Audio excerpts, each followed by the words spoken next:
Good afternoon. While we're in the topic of the Duterte family, the Senate President Francis Escudero recently noted that they have a pattern of appealing directly to the AFP. How does the palace react to this? Tama naman po. The military, the public servant should be apolitical.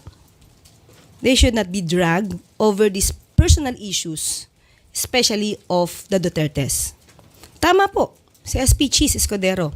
Hindi po natin dapat kalampagin, laging tawagin ang militar, ang mga kapulisan, para lamang pagbigyan ang kahilingan ng isang partikular na tao o isang partikular na pamilya.